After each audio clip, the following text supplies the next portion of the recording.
అందరికీ నమస్కారం. ఇప్పుడు నేను మీ అందరికీ ప్రేరణ మిత్ర యాప్ ఉపయోగించే విధానం గురించి వివరిస్తాను. ఇందులో వీడియో 1. ఈ యాప్ అనేది ఆన్లైన్ మోడ్ అండ్ ఆఫ్లైన్ మోడ్లో పనిచేస్తుంది.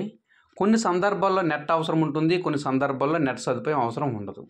ముందుగా ఈ యాప్ను డౌన్లోడ్ చేసుకోవాలంటే నెట్ సదుపాయం కావాలి. App download, installation and registration.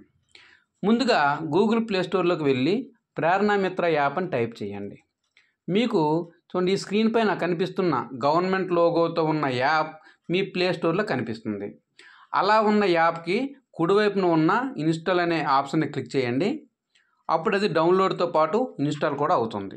తర్వాత మీరు మొబైల్ స్క్రీన్ పైన యాప్ను చెక్ చేసుకొని ఆ యాప్ని క్లిక్ చేయండి. మీకు ఇప్పుడు కనిపిస్తున్నట్లుగా మొబైల్ నెంబర్, పాస్వర్డ్ అడుగుతుంది.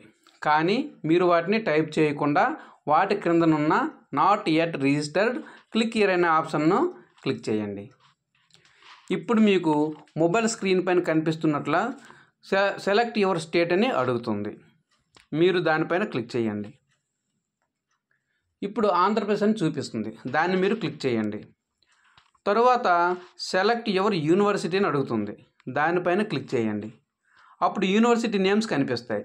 ఇప్పుడు మీరు ఏ యూనివర్సిటీకి సంబంధించిన వారో చెక్ చేసుకొని ఆ యూనివర్సిటీని సెలెక్ట్ చేయండి. తరువాత సెలెక్ట్ యువర్ డిస్ట్రిక్ట్ అని అడుగుతుంది, దానిపైన క్లిక్ చేయండి. అప్పుడు ఆ యూనివర్సిటీకి సంబంధించిన జిల్లాల పేర్లు చూపిస్తుంది. అప్పుడు ఆ యూనివర్సిటీ ఏ జిల్లాలో ఉందో ఆ జిల్లాను సెలెక్ట్ చేయండి. తరువాత సెలెక్ట్ యువర్ మండలం అని అడుగుతుంది, దానిపైన క్లిక్ చేయండి. అప్పుడు ఆ యూనివర్సిటీకి సంబంధించిన మండలాల పేర్లు కనిపిస్తాయి. ఆ యూనివర్సిటీ ఏ మండలంలో ఉందో సెలెక్ట్ చేయండి.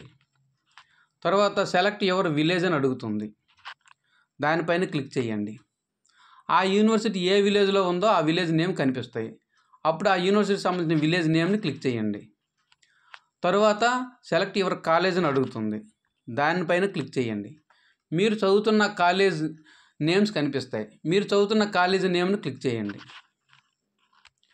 తరువాత నెక్స్ట్ అనే ఆప్షను కనిపిస్తుంది, దాన్ని క్లిక్ చేయండి.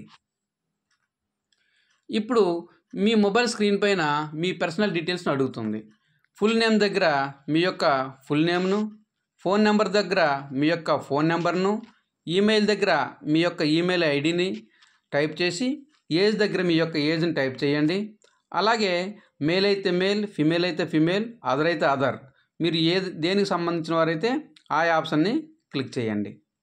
చేసి బ్యాక్ బటన్ క్లిక్ చేసి అప్పుడు రిజిస్టర్ అనే ఆప్షన్ ఉంది కదా, ఆ రిజిస్టర్ అనే ఆప్షన్ని క్లిక్ చేయండి. ఇప్పుడు మీరు రిజిస్ట్రేషన్ అయ్యి మీకు లాగిన్ ఆప్షన్ అడుగుతుంది. లాగిన్ అవ్వడానికి ఇక్కడ మొబైల్ నెంబర్ దగ్గర మీ యొక్క మొబైల్ నెంబర్ను, ఏ నెంబర్ అయితే మీరు రిజిస్ట్రేషన్లో యూజ్ చేశారో అదే నెంబర్ను టైప్ చేయండి. పాస్వర్డ్ దగ్గర మీ యొక్క మొబైల్ నెంబర్ యొక్క చివర 4 డిజిట్స్ ఏవైతే ఉన్నాయో వాటిని టైప్ చేస్తే లాగిన్ అనే ఆప్షన్ వస్తుంది. ఒకవేళ మీరు పాస్వర్డ్ కొట్టిన తర్వాత మీకు లాగిన్ ఆప్షన్ కనిపించకపోతే బ్యాక్ బటన్ క్లిక్ చేస్తే మీకు లాగిన్ ఆప్షన్ కనిపిస్తుంది. ఇప్పుడు లాగిన్ని క్లిక్ చేసినట్లయితే మీరు యాప్లో లాగిన్ అయ్యారు. లాగిన్ అయిన తర్వాత ఆటోమేటిక్గా మీకు హోమ్ పేజ్ అనేది కనిపిస్తుంది.